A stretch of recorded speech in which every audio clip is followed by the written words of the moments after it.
Ukraina klaim militernya berhasil ambil alih beberapa kota yang direbut Rusia.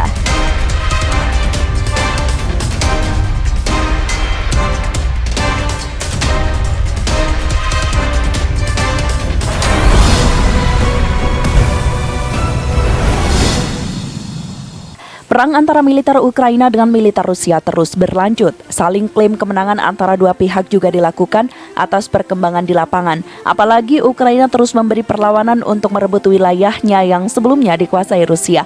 Mereka mengklaim sejumlah kemajuan dalam perlawanan dengan Rusia. Pejabat pertahanan Inggris mengatakan Rusia terkejut atas kemajuan yang ditunjukkan tentara Ukraina yang berhasil merebut kembali wilayah kota yang telah jatuh ke tangan Rusia.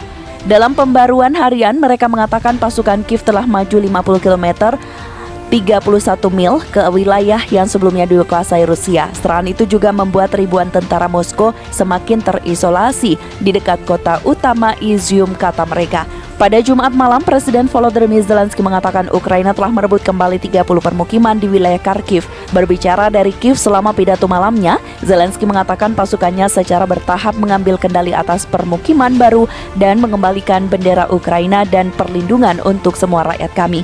Ukraina meluncurkan serangan balasan di timur awal pekan ini, sementara perhatian internasional telah difokuskan pada kemajuan yang diantisipasi di dekat kota selatan Kherson. Analis percaya Rusia telah mengarahkan beberapa pasukannya yang paling berpengalaman untuk mempertahankan kota. Dalam pembaruan mereka, para pejabat Inggris mengatakan pasukan Rusia kemungkinan terkejut oleh serangan timur. Wilayah Kharkiv dipegang dengan ringan. Kata Inggris menambahkan serangan itu berusaha untuk memutuskan jalur pasokan Rusia di dekat Kupiansk dan menjebak ribuan tentara Rusia di Izium.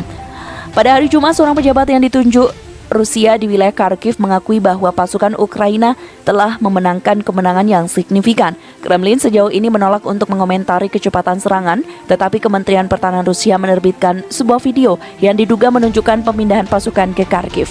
Dan rekaman di media sosial tampaknya menunjukkan pasukan Rusia diterbangkan untuk mempertahankan Izium setelah permukiman terdekat Balaklia jatuh ke Ukraina. Berbicara di Brussels pada hari Jumat, Menteri Luar Negeri AS Antony Blinken mengatakan serangan itu terbukti membuat kemajuan nyata. Zelensky juga mengatakan dalam pidatonya bahwa unit polisi nasional kembali ke pemukiman yang dibebaskan dan mendesak warga sipil untuk melaporkan dugaan kejahatan perang Rusia kepada mereka. Panggilannya menyusul laporan dari tim pemantau PBB di Ukraina yang mengatakan mereka telah mendokumentasikan berbagai pelanggaran terhadap tawanan perang oleh pasukan Moskow. Laporan itu juga menuduh pasukan Ukraina melakukan kasus penyiksaan dan perlakuan buruk terhadap tawanan perang. Terlepas dari optimisme di timur, Zelensky mengamati dalam pidatonya bahwa pertempuran sengit terus berlanjut di Donbas dan kemajuan Ukraina di selatan juga tampaknya bergerak lambat, di mana pasukan Rusia telah melakukan perlawanan yang intens. Di tempat lain, Menteri Luar Negeri Jerman Annalena Baerbock tiba di Kiev pada hari Sabtu dalam kunjungan mendadak yang katanya adalah untuk menunjukkan komitmen Berlin untuk pertahanan Ukraina. Dan pada hari Jumat, Zelensky menganugerahkan Order of Merit, penghargaan tertinggi Ukraina kepada Haluk Bayraktar, kepala produsen drone Turki Bayraktar.